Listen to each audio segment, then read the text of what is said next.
My name's Maria Petri. I'm 79 years old and I've been an Arsenal supporter for 68 years.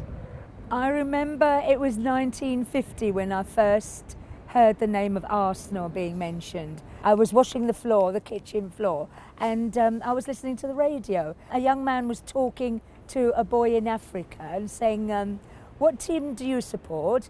And he said Arsenal, and ever since then I've supported Arsenal. The first match was an away game. I was at college down in Chichester, and Arsenal were playing in Portsmouth.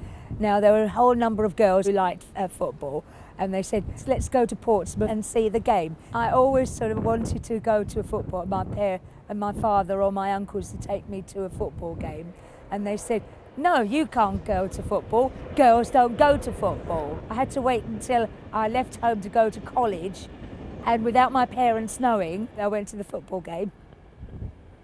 So it just grew from there.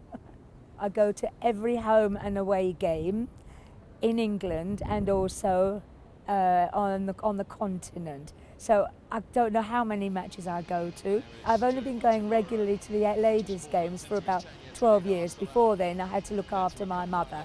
So when she sadly passed away, that was my chance to go to ladies' games and junior games. So I don't know how many games I've gone to.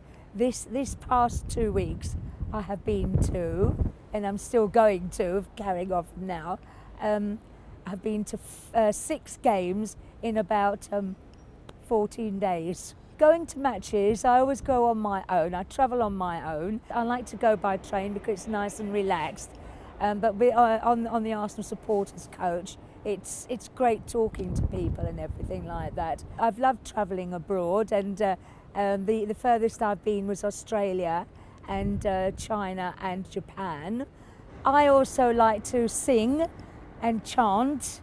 I make up songs for the teams and the players as well, and I sing them. At the ladies' games, I've taught people to join in. At home games, well, with the men, I sing about the players and the team, and I try to entertain the spectators round me. I like to make them laugh and to entertain them. I borrow music from different songs and everything, and I make words fit the songs.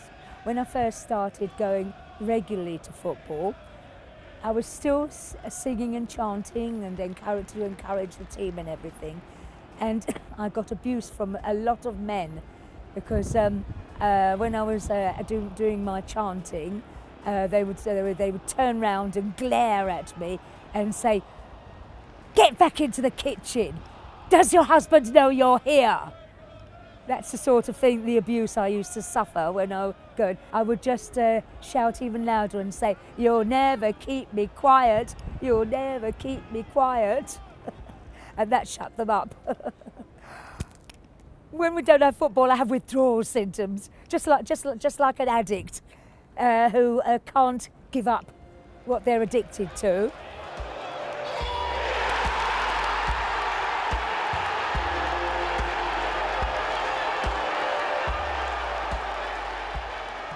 I look upon football as my second home.